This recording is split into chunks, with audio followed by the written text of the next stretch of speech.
Hey, where going? This is Kerri-Ann from Kerri-Ann's Cravings. Welcome or welcome back to my channel. Today in the kitchen, I'm going to be cooking up a nice pot of Jamaican Brown Stew Pork. It's so juicy. It is so tender. It is packed with so much flavor. You are not going to want to miss this, so stick around and let's get cooking. So before I add any seasoning to my pork, I went ahead and rinsed it in some vinegar and water. So it's been rinsed and drained and pat completely dry and cut in bite-sized pieces. So now that our pork is cleaned up, we're ready to add some seasoning and give it some personality, give it some flavor. So first I'm adding my custom seasoning blend, which is going to give our pork tons of flavor. I will list in the description box the tutorial on how I make this and exactly what is in it. Next I'm going to follow this up with some all-purpose seasoning. I'm also adding some garlic powder. I'm also adding some onion powder. And I'm adding some paprika, which is going to give it such a great flavor. I'm also going to add some salt. If you're looking for a more intense heat, you can add slices of scotch bonnet pepper. Add in the whole pepper later in the cooking process. Next, I'm going to crush a few whole pimento seeds and then I'm going to toss them in. And I'm adding my onions as well. I'm adding some fresh crushed ginger. Ground powdered ginger will work as well. And I'm adding some chopped fresh garlic, which is going to make it so flavorful. And I'm following that up with some mixed bell peppers. And of course some fresh scallions. And I'm also adding some fresh thyme. I'm also drizzling some soy sauce, or some soya sauce as we call it in the Caribbean, for flavor. And I'm also adding my browning, which is going to give it that beautiful caramelized brown color that we're looking for. And lastly, I'm drizzling some vegetable oil all over my pork. This is going to keep it nice and juicy.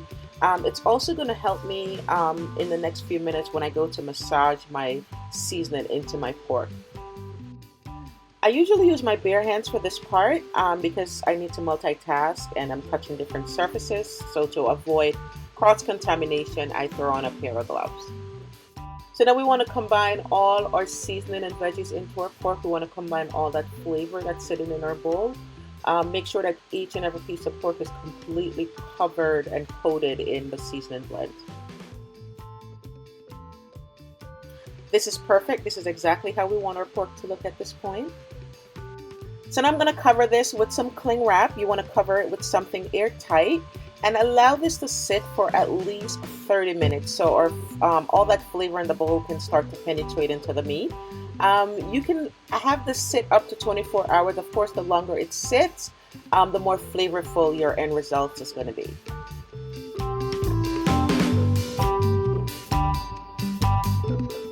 So now it's time to start cooking. So I'm going to heat up 2 tablespoons of vegetable oil on medium-high heat in my Dutch pot or my Dutch oven pot. We're going to allow this to heat up for about 3 minutes.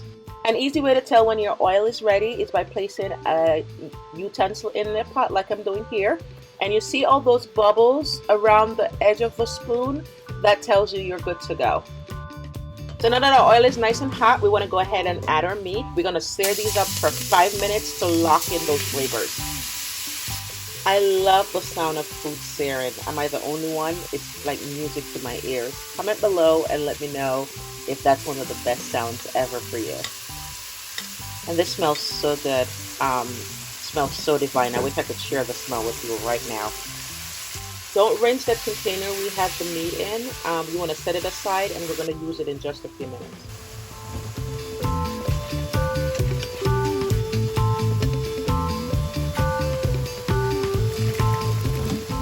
So now that we've seared off our meat, we want to go ahead and add some water to continue the cooking process.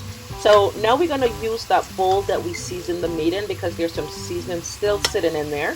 So you want to add your water to the bowl and give it a few swirls and then add it to the meat. Now we want to add about 2 cups of water or at least enough water to cover our meat.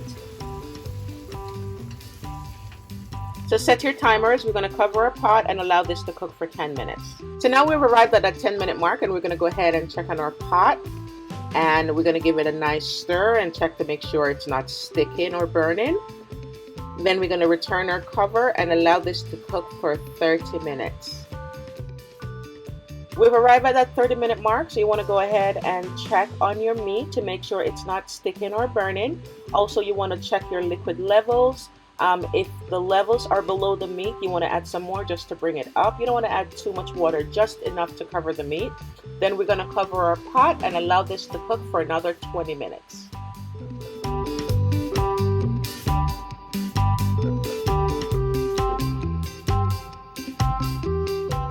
So now we've arrived at that 20-minute mark, and as you can see, my liquid levels are seriously low, so I'm going to go ahead and top that up.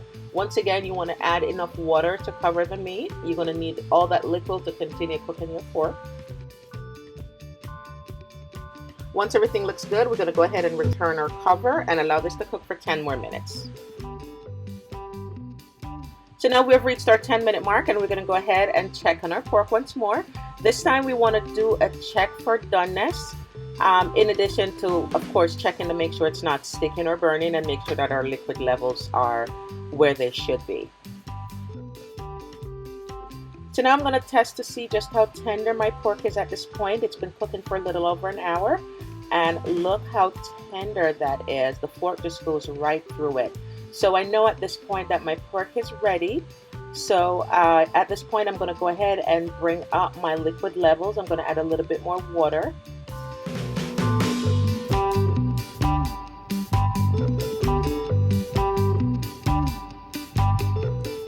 So now that my pork is almost ready, I'm going to go ahead and add the finishing touches. I'm going to add some carrots.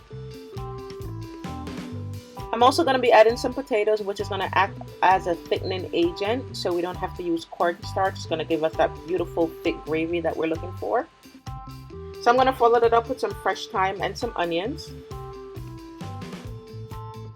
And I'm going to be adding my whole Scotch bonnet pepper at this point because I like the flavor but not the intense heat.